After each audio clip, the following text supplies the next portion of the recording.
Joining me today is Meredith Paci. Meredith is a nutrition and health coach as well as a business owner. Welcome, Meredith. Hi, it's nice to be here. Thank you for Yes, having I'm me. so glad that you are on today. I know your experience is going to be very helpful to those listeners.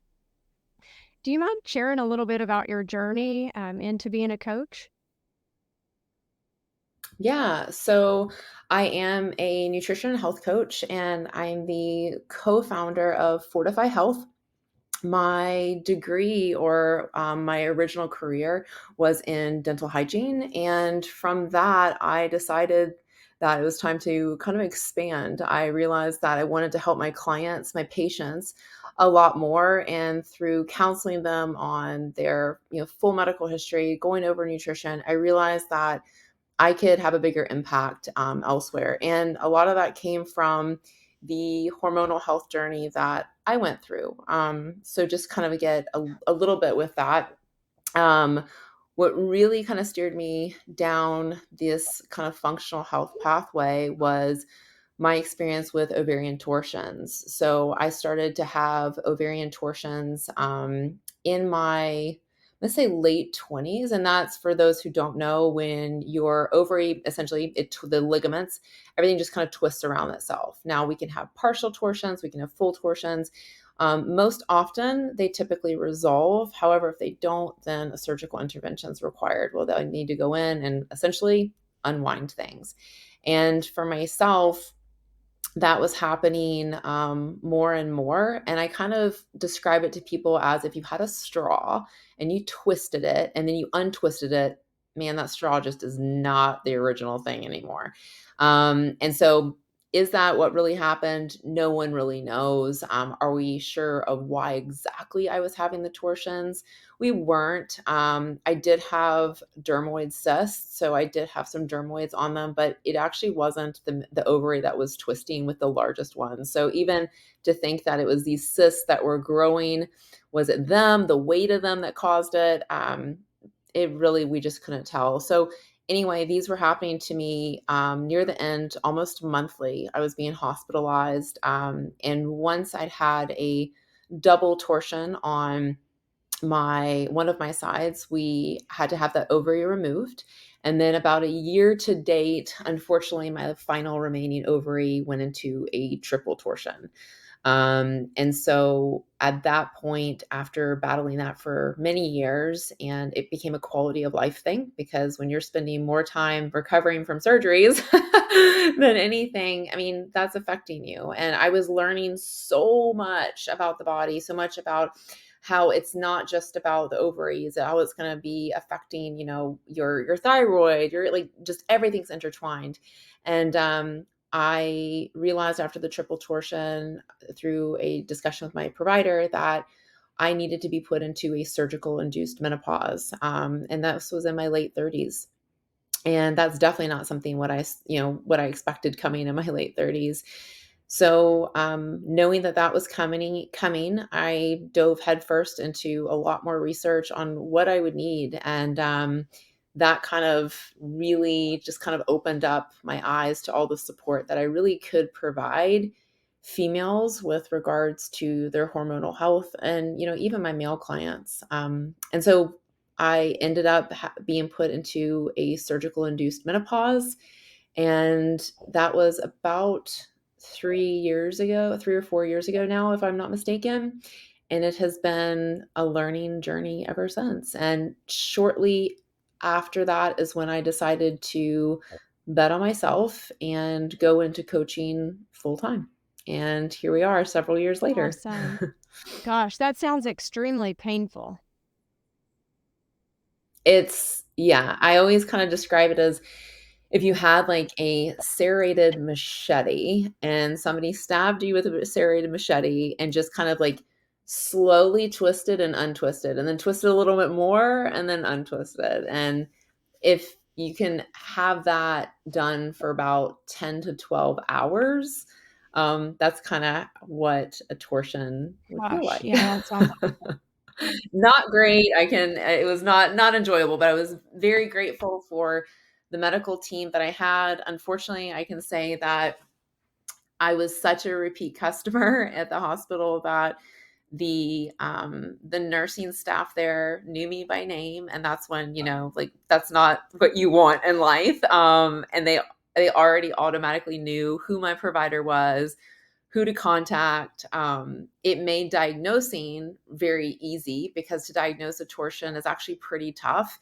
Um, my double torsion was not picked up on an ultrasound, and so that's the thing with torsions is typically they look for blood supply to really look like it's cut off. And what's interesting is that wasn't apparent on the ultrasound, and so they did end up admitting me. And within they as soon as I walk or they wheeled me into the room that they were admitting me to, I didn't even get to sit on the bed, and they were whisking me off to emergency surgery, because my provider was like, "I guarantee you, it's a full torsion. Get her in."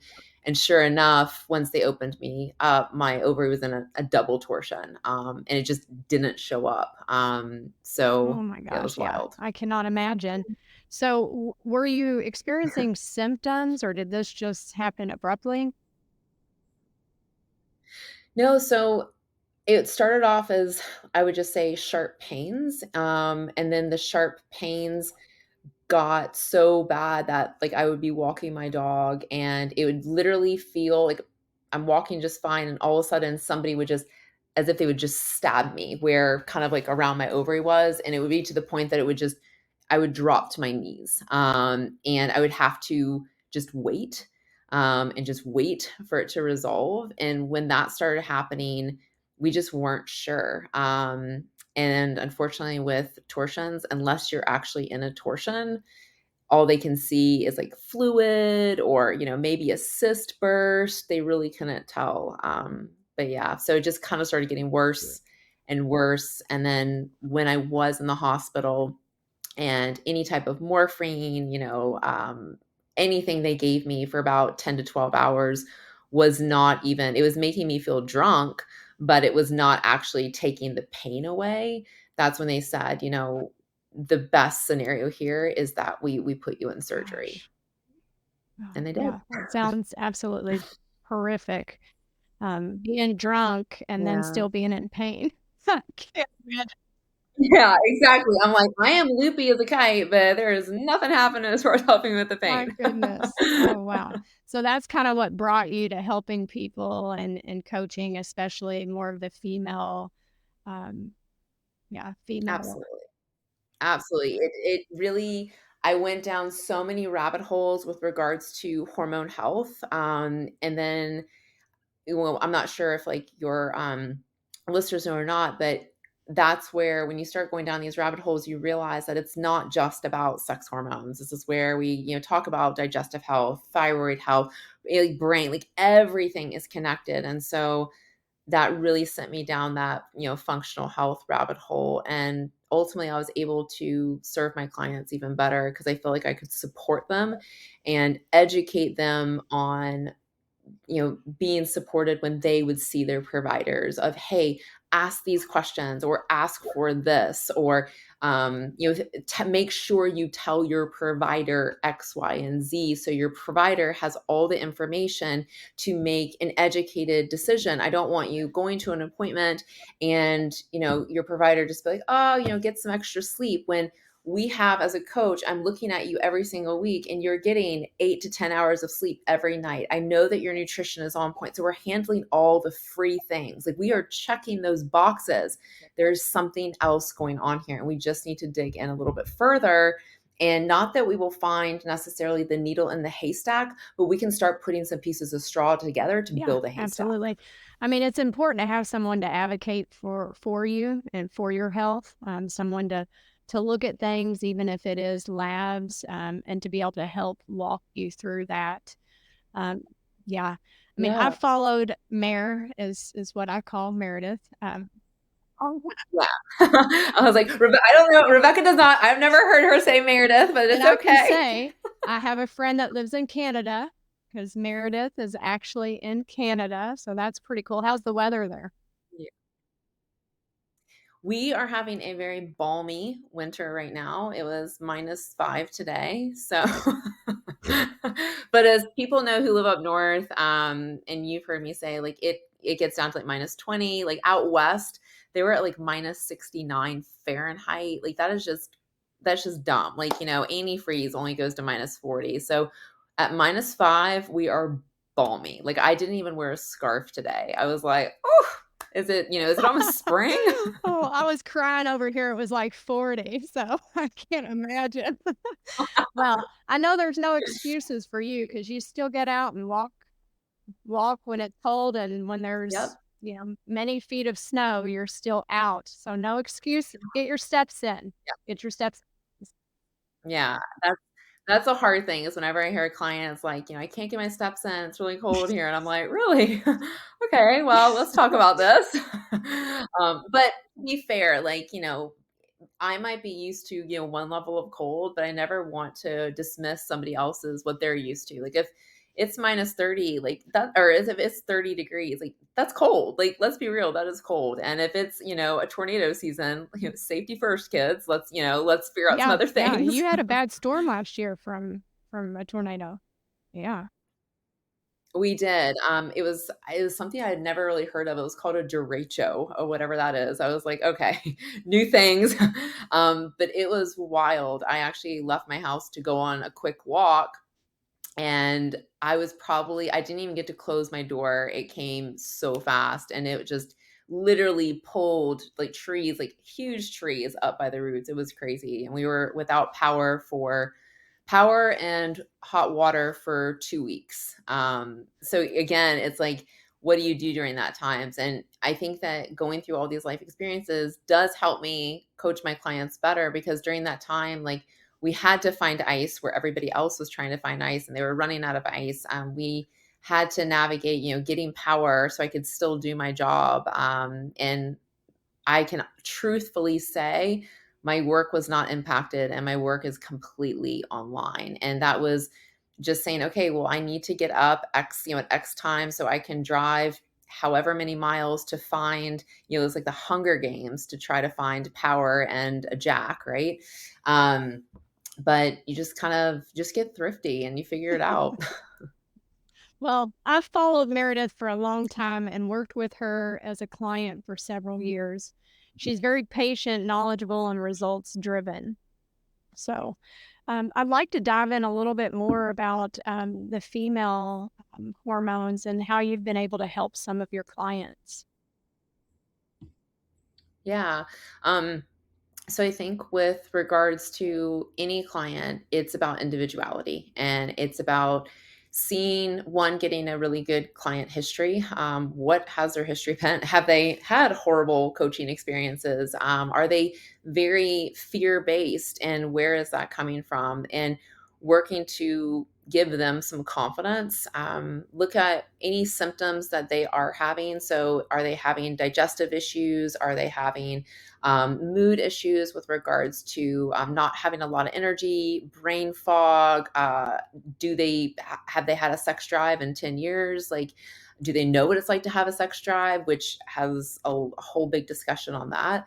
But really pinpointing their, I'm gonna say like pain points, like what they're struggling with, and then seeing where they're at. So, for example, somebody could come to me and have literally a rap list of a rap sheet of symptoms that they're going through, but what are they doing as far as their nutrition now? Do we need to dive straight into tracking macros? Do they know what a macro is? Are they eating? How many meals are they eating a day? How many meals are they eating out? How much water are they drinking? So, with regards to hormonal health, we have to make sure we establish these pillars because these pillars aren't just about sex hormones. Understanding thyroid, that's a hormone. Cortisol, that's a hormone.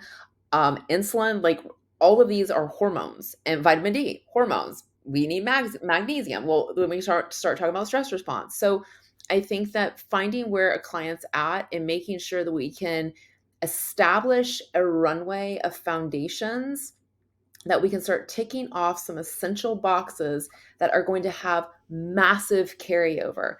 being well hydrated, that's going to have great carryover with regards to your digestive health, your all hormones, all hormonal health, your brain health, ligaments, tendons, joints, like all of these are going to benefit from that. Making sure that our nutrition is coming from places that support that person, regardless of where they're at. Again, that's going to have major carryover with all those things I mentioned. And so sleep, again, a sleep is something that is so underrated. It is free. It is something that does not require us to purchase anything except our homes or Airbnb to do it in. Um, and I think that we forget about those things. But I want to start with essentially what I call the free things first and making sure that we are able to scale those. And then I think that the next step is depending on the client, depending on the symptoms, depending on where they are in their health journey. This is where I absolutely do suggest, hey, let's dig into some further testing. I do think that it is important that we get a full workup of someone's health history. I do believe in retesting because we don't just test once in life.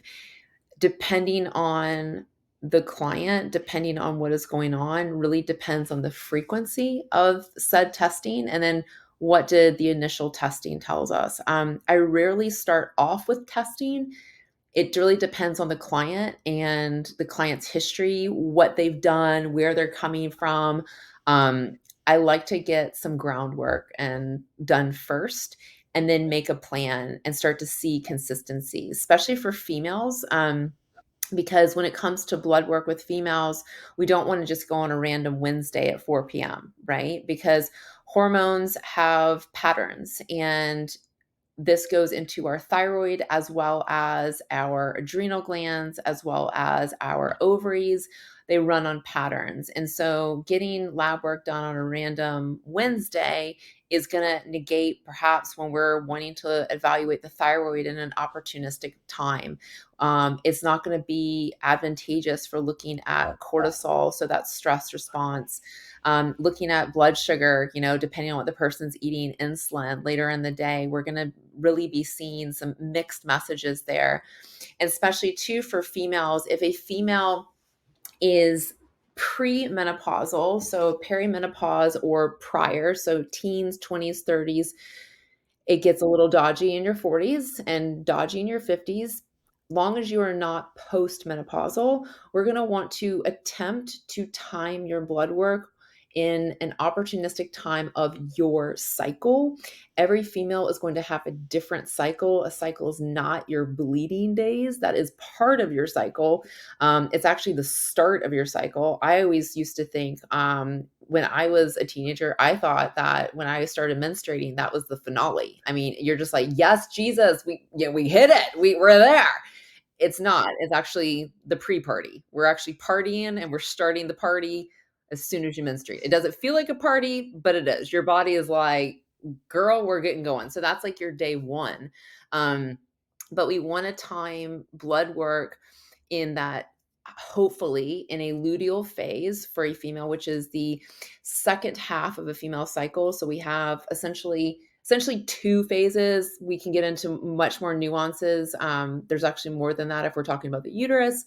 But you have your menstruation, which is actually in your follicular phase. And then we have, I'm going to say, the real party, which is ovulation. And it's going to be, we're going to say hypothetically in the middle. And then once ovulation, day after, you're in your luteal phase. And we want to get blood work not when we ovulate. We want to get it after we've ovulated, because after we've ovulated, that is when we have released the egg. But honestly, forget the egg. The big thing is what is being produced, which is a corpus luteum. It's a temporary gland, and that sucker is producing progesterone. And so once you've ovulated, you produce this awesome gland, because we are like totally kick-ass badass women and we can produce a gland. Who else can produce a gland in like, hours? We can. So you produce this gland, it produces progesterone. And so you want to get your blood work done once you're producing progesterone, so we can look at progesterone and estrogen, estradiol, in that luteal phase to compare them. Now, could there be, again, depending on the female and depending on her goals, a time where we get some blood work done in the follicular phase? Absolutely. Absolutely. This is going to be more so looking at fertility. We can also make an argument for looking at specifically FSH when it comes down to someone who's in perimenopause. But when I go to recommend lab work, I don't want someone having to have their blood drawn 4 to 5 times in a month. So, we try to be efficient here, like, we try to be efficient, and so the most efficient time for a female just to look at robustness overall at everything is gonna be in that luteal phase of somebody who is, um, pre-menopause. Well, the party Yeah. really is that ovulation time. Libido goes up, right? You don't think No. it's menstruation? Are you not partying during menstruation? I mean, raise of hands of who parties Yeah. during menstruation. No. Yeah, I don't know any female that's like, Yeah. "Yeah, that's me." Actually, side note on that, here lately as I've gotten older, cycle has changed, tremendously, but I've had a couple bouts over the last, 8 months or so where I've had severe cramping and so bad that I thought I was gonna have to go to the hospital. Next thing you know, I'm God. throwing up, and then I have this relief, and I never had another cramp after that, but still was menstruating. So it's been Wow. very bizarre. I've got checked out, went to the doctor, they checked everything, ruled out any cysts, things of that nature, just, said, Yeah. seems like low hormones. So welcome to your Yeah, 40s. it's I think that, this is the biggest thing too, and you're gonna hear me say this is the biggest because everything's big for me, but I think it's really important, I think it's really important that females understand that when it comes to our hormonal health, we have these kind of guides, of what things possibly could potentially be like. And these guides are really great bumper pads of like, hey, you know what? This might start to be a little bit abnormal, but I think it's really important that every female understands that she is unique. And when it comes down to pain tolerance, receptors, how your body, like you, and I'm not telling a females that, like, oh, you have a low pain tolerance and you have a high one, but like how your body handles the hormonal changes and responds, you could be freaking a titan. But as your hormonal profile changes, your body is going to change how it responds. And so perhaps like, for you, like I know you're a titan, but with these hormonal fluctuations and changes, how our body responds to them is absolutely going to change. And I think it's really important that like you were like, "Hey, this is abnormal, not a good thing. Let's just go in, let's have a discussion." And then you also know that if this abnormal, which we all have a one-off abnormal. Like I even tell my clients with their periods, like so many things affect your menstrual cycle. And it's not this menstrual cycle of this month. It's like if someone has a menstrual cycle that's off this month, we have to look back at the last 90 to 100 days because that's that cycle that follicle is going through. And so I think it's really important that we look back, but we say, okay, this was abnormal. And long as the abnormal does not become the typical, this is where information is power. And us to just do an assessment and do an audit and be like, okay, it was a one off, all good, getting it checked out, all is fine, but not to live fear based or maybe chasing a diagnosis, but do your due diligence. Say, okay, this was a one off. I got checked out. Everything seems to be good.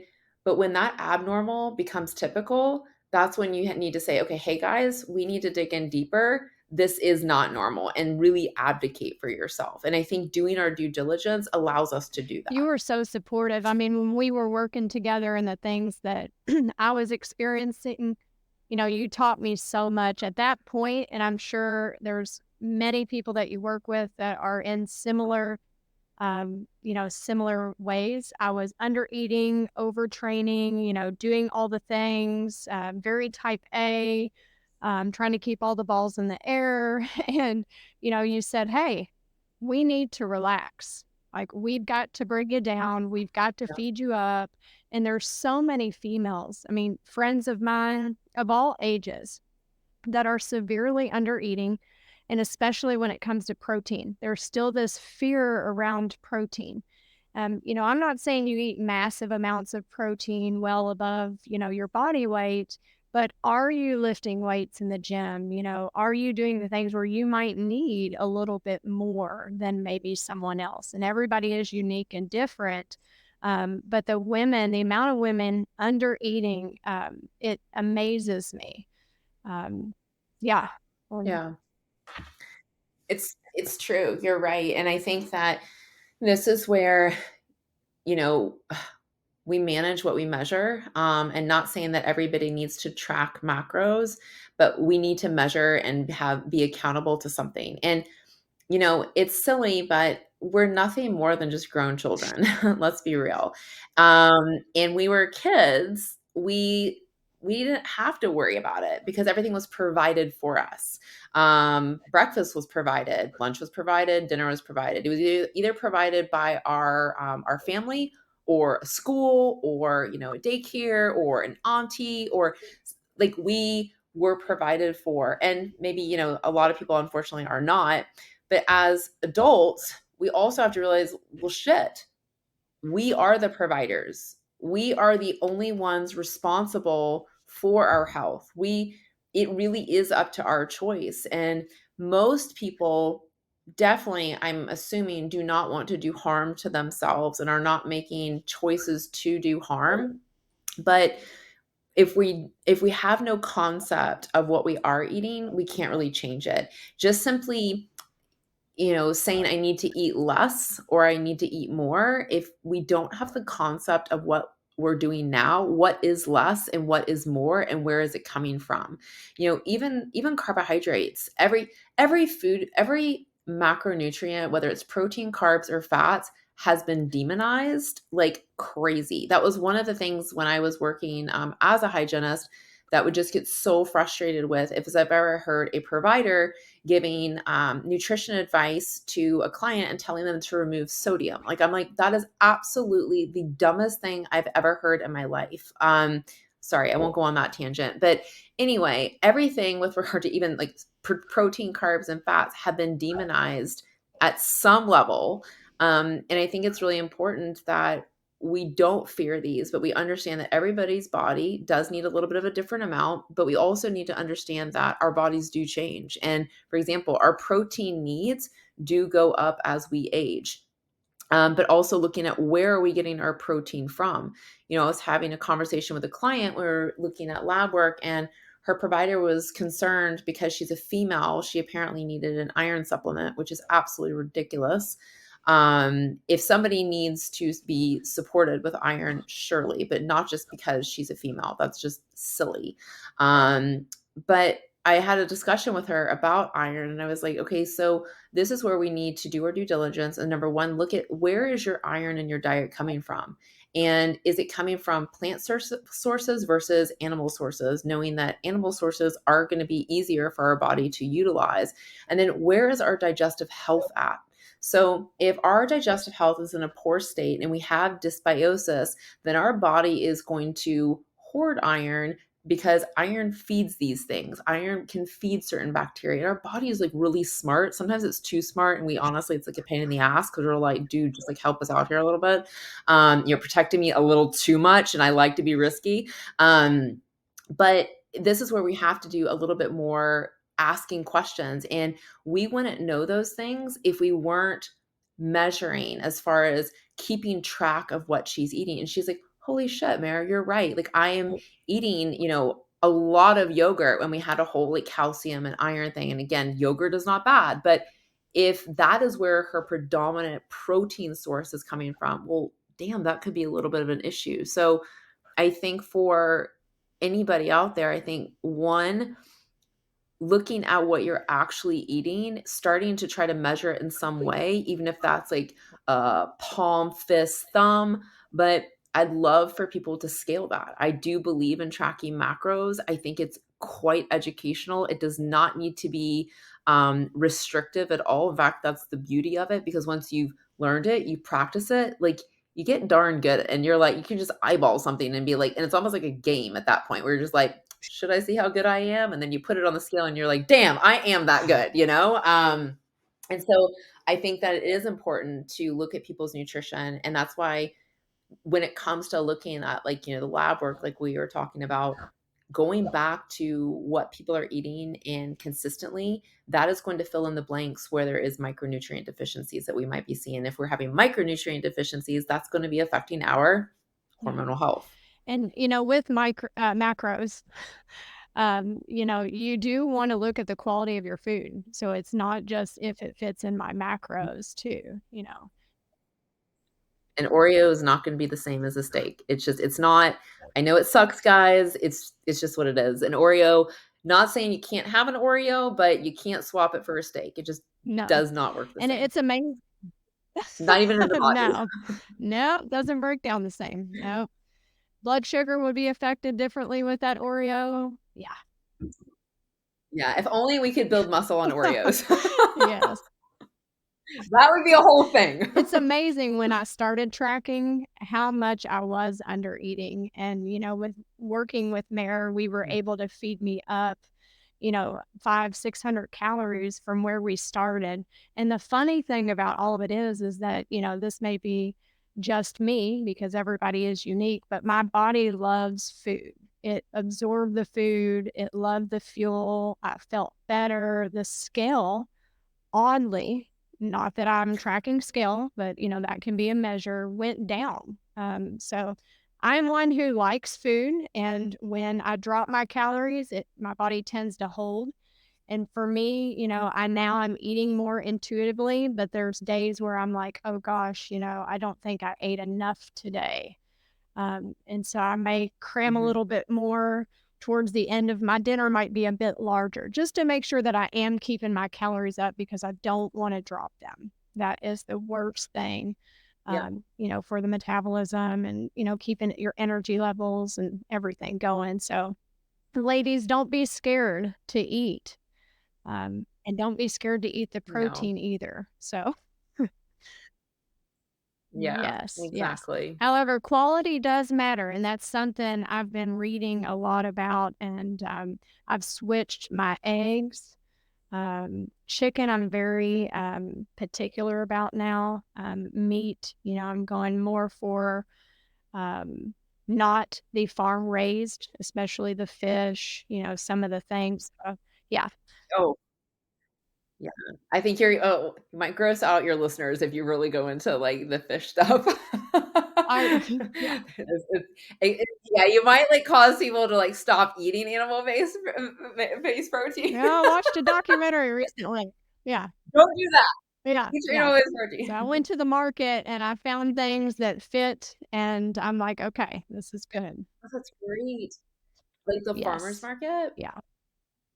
Oh, I love that, and you're Yes. supporting local Yes. too. So now my fish, my eggs, all the things, are coming from those good sources, organic, things like that. And I know it's costly, but after watching that documentary, I'm like, "Nope, I've gotta switch some stuff."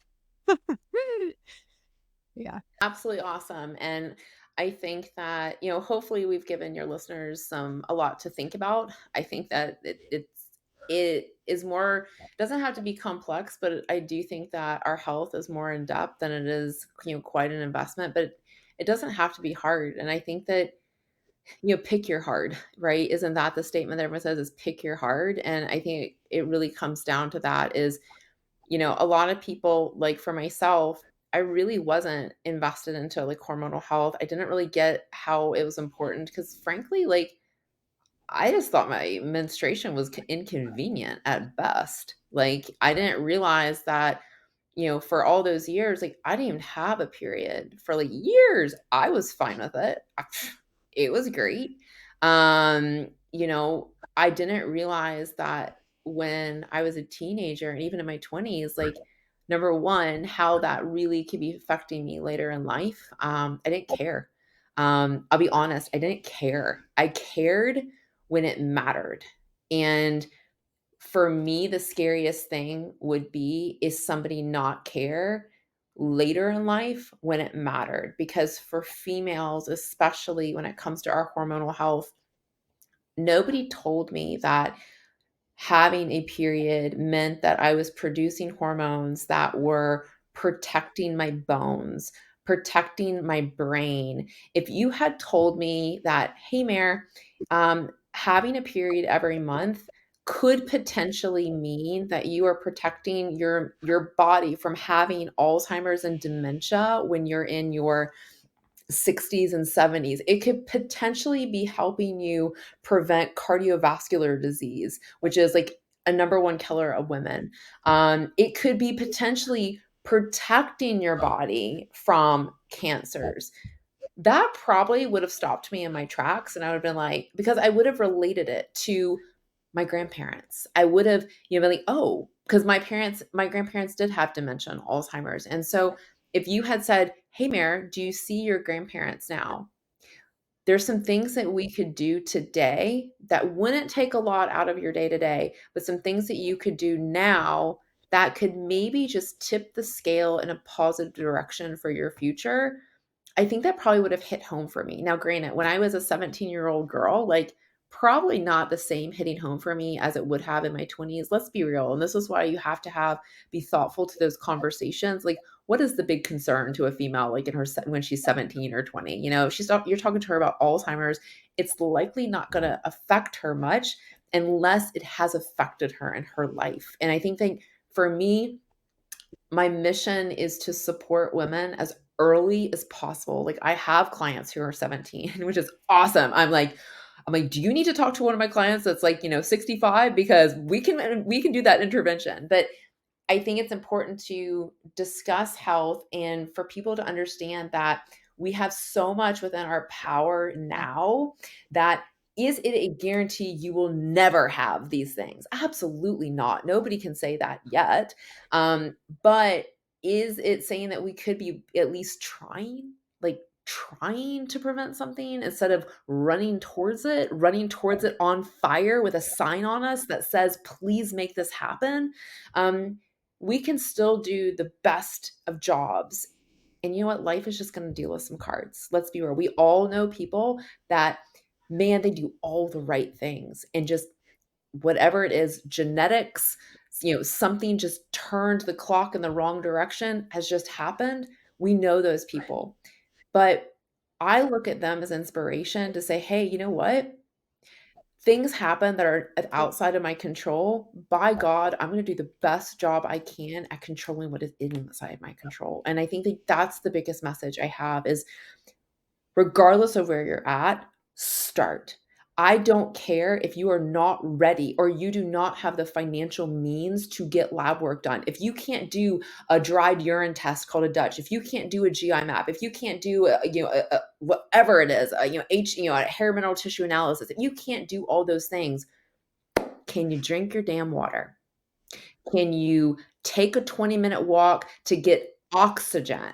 Like, I don't know about sunshine up here, but just to get some oxygen. Can you say, you know what? This is when I'm going to cut off work. This is when I'm going to wake up. Doing those small things help build your confidence to do something else, to keep moving those stones. And so I think that that's really important is if you look at this big mountain, just look at the small freaking rocks and start moving small Yeah. rocks first. That's another thing too that when I was working with you, you taught me was, just getting in those steps, getting in movement and moving the body whenever I could. It's not about getting, Yeah. on the elliptical and doing 30 minutes or, getting on the step mill and burning it out. It's just about moving the body. And it works, it matters. You feel Yeah. better, you have more energy. Today was one of those days where I have been sitting all day. So, it really tapped into my energy. And so when you're not up moving your body like you should be, it makes a difference. So those are the small things that you can do that don't cost you any money, and they make a huge difference. And Yeah. to talk about hydration, actually, I just started using some electrolytes, relight salts in my water. So, yes, sodium is not a bad thing. Your body needs sodium. My husband's always, I'm cutting out sodium. I'm not gonna, don't put any salt on my broccoli. Don't salt it. Oh my god, no, that's the opposite. That's the opposite, like, you need sodium. The thing for I find for most people is like, where's your sodium coming from? Like, again, is it coming from Oreos? Well, yeah, guess what? You don't need that, but it's not the sodium, it's the source that you're getting it from. Our body needs sodium. We need it to, conduct. We need it, for, muscle. Like, we need sodium. And I think that a lot of people start to again demonize these, whether it's a vitamin or a mineral, and I'm like, no, it's just your food selection. I I have not had an incidence where I've decreased anyone's sodium. If anything, I have increased people by the gram, and that's a lot of sodium. I'm a big fan of LMNT packets because, when it comes down to electrolytes, everybody is different, so everybody's needs are different, but I do like the LMNT, because of the ratio of sodium to potassium. So if we're looking at something like a Gatorade, a lot of people, think Gatorade is great, and it is, but it actually doesn't have a lot of sodium in it. LMNT has a gram of sodium, and it has 200 milligrams of potassium, and it does have some magnesium in there as well, which I really like. And so I do, if I recommend like an electrolyte, I do like that one because of the quantity of sodium that it does have in relationship to potassium. There's other different ones out there, that I've recommended, if somebody did need to bias potassium. And that's where, again, I think making sure when a lot of people see these recommendations like on Instagram for electrolytes and things like that. And I'm all for supporting electrolytes, but like, do you even know what you're supporting? And is the electrolytes that we're using, are they balanced? Which is fine, totally fine, just to get some more in. Um, but also looking into like, what you need. And this is where, that individuality is Yeah. super, super I've important. noticed a huge difference. That's actually one of the brands, that and Relight is what I use, and it makes a huge difference. My workouts are better. I'm not feeling dehydrated. I have struggled throughout the years with my bun creatinine numbers there, and actually, since I am properly hydrating, it has drove that number down. Um, yeah, yeah, and That's I know awesome. everybody's different, as far as that level goes, or labs in general, but that's something that has always ran a bit Mhm. high on me, and that tweaking that difference with adding those salts in my water has drove that down, so that's been super helpful. And just the mental clarity, Yeah, I I didn't love. realize. Oh yeah. Yeah, Oh, for I didn't sure. realize I was dehydrated. Yeah, Yeah. A lot of people drink thirsty water. There's a one thing to drink filtered water, I totally get it, but then making sure that we are getting in, minerals elsewhere, is really, really important also. And then that's, really important when it comes to doing lab work because you should be getting lab work done fasted, without taking any supplements and making sure you're really well hydrated with water. And that's something that, somebody will drink like a liter of water before their labs and we'll still start to see some markers of dehydration. And we're like, hey, probably need to look at the minerals or even have them, utilize just putting some salt in their water in the morning first thing can be really, really helpful. Not the tastiest, but yeah, yeah, absolutely. Well, what an incredible conversation with Meredith today. I'd love to hear your thoughts and experience on these topics. Meredith, if you'd like to share with the audience how they can connect with you. Yeah. So by email, it is Meredith, Meredith at fortify-health.com.